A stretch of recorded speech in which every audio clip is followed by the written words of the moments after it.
Hello, you guys. So today we will be talking about Frankenstein from letters 1 to 4, and we'll be reviewing the events, the character of Robert Walton, quotes, figurative language, and all of that stuff. So let us begin.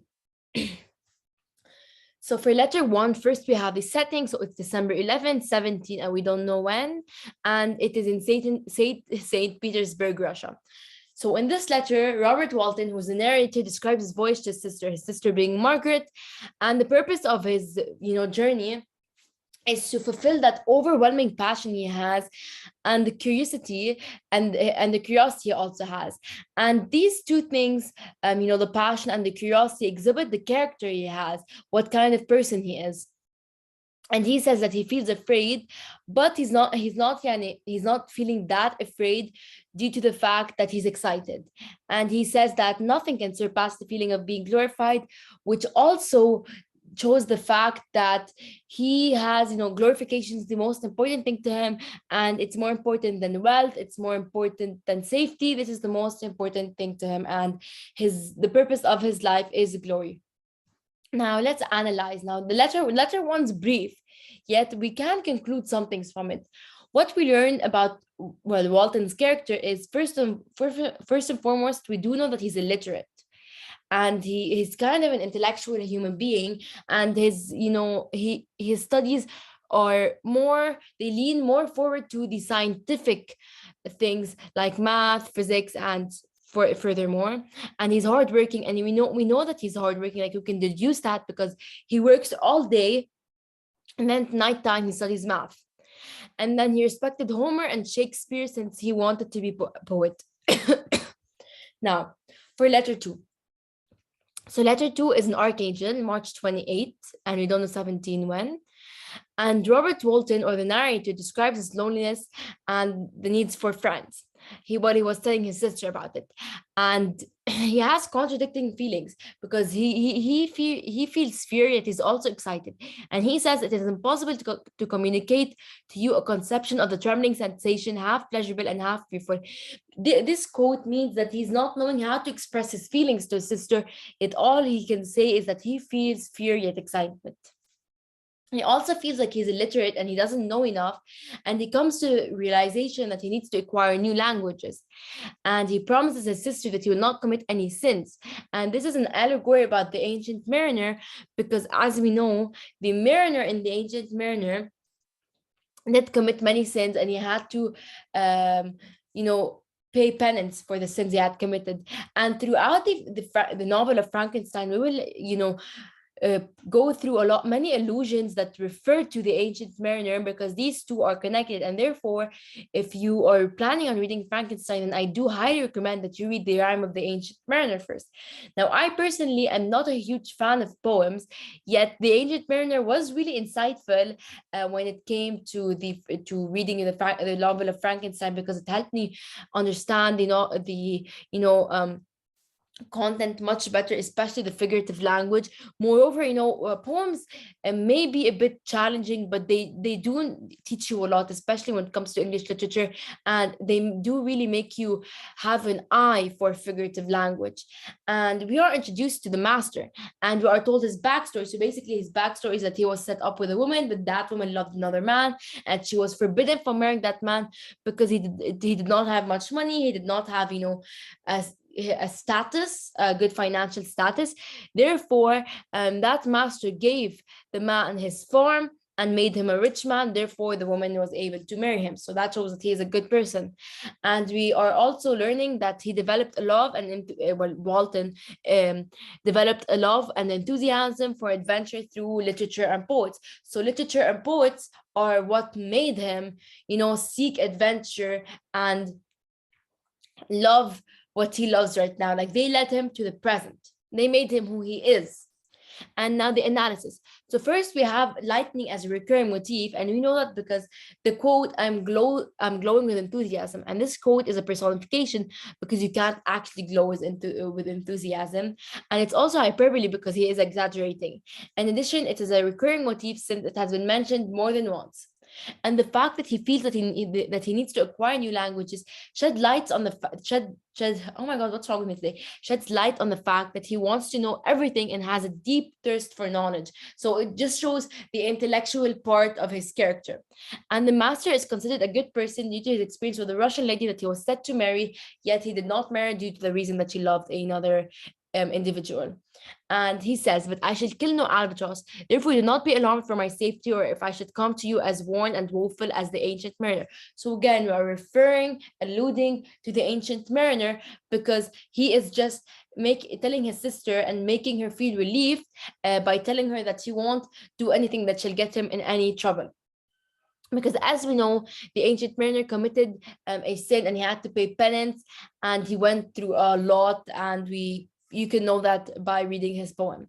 And this illusion and similarly displays the parallelism between Robert Walton and the ancient mariner, because they were both going through a journey. Letter 3, which is extremely short, setting July 1717. So they didn't give us any location, which indicates that he's just at sea. And he basically updates his sister Margaret that he is doing well, he is fine, he's in good condition. And then the figurative language used. And now there's not much, I just gave you some information. The very stars themselves being witnesses and testimonies of my triumph, so personification. So basically, the stars aren't actually seeing how successful he's being, but he's just telling his sister about his success. And my swelling heart involuntarily pours itself out. So basically, this is a hyperbole because his heart's not actually swelling, and personification because a heart can't pour itself out. Now, letter 4, which gives us a lot of information and deep analysis. So first setting is August 17 till August 1917. No location again, indicating that he is at sea. Robert's ship is stuck in a field of icebergs. He and his men save a man from death, and we will later find out that this man is Victor. He befriends a man, and that man shares his life story in further chapters, where the novel Frankenstein actually begins. He was not, as other travelers seemed, to be a savage, inhabitant of some undiscovered island, but an European. So this quote is very important because it exhibits the ideology of the British Empire and the way they look at people who are non-Europeans. It also sheds light on the theme of racism and also the colonial mentality. And we will be discussing these two themes later on in the novel, and how Europeans always had the advantage. And their view on non-Europeans sheds light on the theme of racism throughout the novel. In addition, this quote is an oxymoron because the word European and the word savage, they contrast each other due to the fact that in the eyes of what back then, or in the colonial ideology, what the word European stood for was, civilized, educated, whereas savage stood for uneducated, uncivilized, aggressive, does not fit in society. So these two words could be considered oxymorons, due to the fact that in the eyes of an individual with the ideologies of the British Empire, a European represents civilization and nobility, whereas a savage is an individual who possesses eccentric, violent, and uncontrollable manners. So like I previously said, moreover, an oxymoron is basically when two words are in the opposite words are in the same sentence. I never saw a more interesting creature, his eyes generally an expression of wildness and even madness. So basically, this quote is another allusion to the ancient mariner, because as we know, in the ancient mariner, he had sparkling eyes, which were constantly mentioned in the poem many times. On top of that, the eyes are a current motif in the rhyme of the ancient mariner, as they symbolize authority and control, a gateway to the soul, and Gothic literature, because when these creepy descriptions, they are somewhat sublime, and sublime falls under the umbrella of Gothic literature. It symbolizes Gothic literature in the view of the fact that it makes readers feel uncomfortable. Do you share my madness? Have you drunk also the intoxicating draught? Hear me, let me reveal my tale, and you will dash the cup from your lips. Basically, this is a very, very important metaphor. Let me explain why. Because this is where Victor Frankenstein begins giving Robert Walton awareness, stopping him from the madness. Basically, Victor Frankenstein was a scientist, and he transgressed the laws of nature by committing sins which were against nature. These sins being, using science to do, I don't want to go over where I should go. But basically, Victor Frankenstein transgressed the laws of nature by doing things he should not have been doing and weren't done by previous scientists for a reason. And now he is trying to stop Robert Walton from committing the same mistakes that he has committed. Therefore, he tells him, "You share my madness," because they both, these people, they have parallel stories. They're really intellectual people, but to the point where it's too much. Because the point of Frankenstein, the lesson, the thing that the author is trying to tell us, Mary Shelley, is that knowledge is a very, very powerful and useful tool. Yet it can be used for really good reasons, but when it's overused, it can turn into being used for really bad reasons that could cause a lot of harm. So that's what he's trying to tell us. Have you also drunk of the intoxicating draught? So basically, is he also having tunnel vision? Is he also not being able to see beyond his goals? And how making his goals come true, or maybe making his dreams come true, the consequences that they will cause? Hear me, let me reveal my tale, and you will dash the cup from my lips. So this from my lips. Okay. So basically, this displays the parallelism between the ancient mariner and Frankenstein, because Victor and the ancient mariner both have made extremely huge mistakes. These mistakes being that they transgressed the laws of nature. By transgressing the laws of nature, what happened was that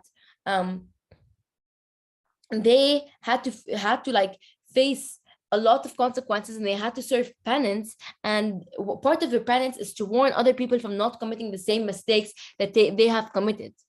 So this shows that they are trying to stop other people from making the same mistakes, but because they're serving penance. And he's doing that through figurative language at this point, revealing the intensity of their thirst of knowledge. And wait, let me just read it. This metaphor compares the extreme thirst for knowledge both Walton and Victor possessed to an intoxicating drought. Basically, it's comparing, but not using any comparison tools such as like or as, revealing the intensity of their thirst for knowledge to the point where they are blinded by it, which can be also tunnel vision. Moreover, it showcases the parallelism between Victor Frankenstein and the ancient mariner, being that they both have a target audience, that audience being individuals that are on their way to commit the same sins they committed, which is transgressing the laws of nature. After these individuals transgressed the laws of nature, nature dealt with them. They actually dealt with a great deal of misery. Furthermore, they had to gain penance. Basically, after they committed these mistakes or sins, they had to face a lot of consequences, and they had to redeem themselves. And Victor is redeeming himself by stopping Walton from committing the same mistakes he did. So this is it for the letters. Letter 4, of course, being the most important letter, and we shall continue with the chapters, but it's important to know these because these will help you a lot while reading the novel. So thank you so much for watching. If you have any questions, please comment down below and join my Google Classroom. Bye bye.